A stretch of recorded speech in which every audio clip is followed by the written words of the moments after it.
మీ అందరికి తెలుసు కదా! పాదయాత్ర చేయబోతున్నాం.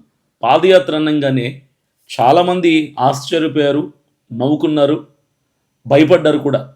అయితే కొంతమంది నాకు ఫోన్ చేసి చాలా మంచి నిర్ణయం తీసుకున్నారన్న. మీరు పాదయాత్ర చేస్తాను అనటం చాలా ఆహ్, మంచి నిర్ణయం ఇది. ఎందుకంటే ఇన్ని రోజులు మేము మిమ్మల్ని కెమెరాలోనే, వీడియోస్‌లోనే చూస్తున్నాం.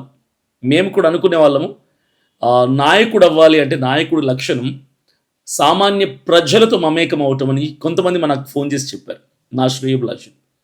అలాగే కొంతమంది పెద్దవాళ్ళు కూడా మేము సపోర్ట్ చేస్తాం తమ్ముడు. నువ్వు ముందుకెళ్ళు. ప్రజల్లోకెళ్ళాలి అన్న ఆలోచన చాలా మంచిది అని చెప్పారు. ఇంకొంతమంది ఫోన్ చేశారు.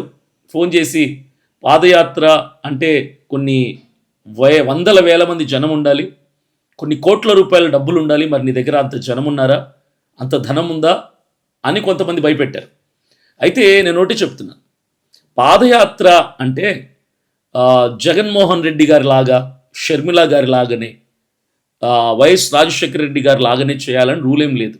ఎందుకంటే ఎవరి స్థాయికి తగ్గట్టుగా వాళ్ళు చేయొచ్చు. జగన్మోహన్ రెడ్డి గారు ఆయన స్థాయి చాలా పెద్దది.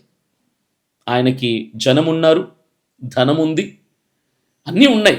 ఆయన జనముతో, ధనముతో పాదయాత్ర చేశాడు. నేనెవరిని? ఒక మధ్యతరగతి కుటుంబానికి చెందినటువంటి ఒక సామాన్యుణ్ణి, ఒక ఆర్డినరీ పర్సన్ నేను. నాకు ధనము లేదు, జనము లేరు. కానీ ప్రజలకు మేలు చేయాలి.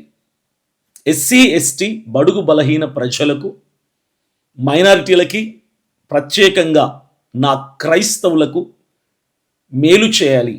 రాజ్యాంగ హక్కులని జ్ఞాపకం చేయాలి. ఈ రాజ్యంలో, మన దేశంలో మనం కోల్పోతున్న హక్కుల్ని ఒక్కసారి వాళ్ళకు గుర్తు చేయాలి. మన హక్కులేంటి అని. అలాగే క్రైస్తవ సమాజానికి నాయకుడు కావాలి.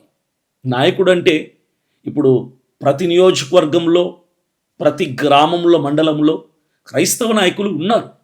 వాళ్ళు ఉన్నారు కాబట్టే అంతో ఇంతో దాడులు జరుగుతున్న చోట్ల వాళ్ళు అడ్డుకుంటున్నారు. నేను అంటుంది ఆ నాయకత్వం కాదు, సైనింగ్ అథారిటీలో నాయకత్వం.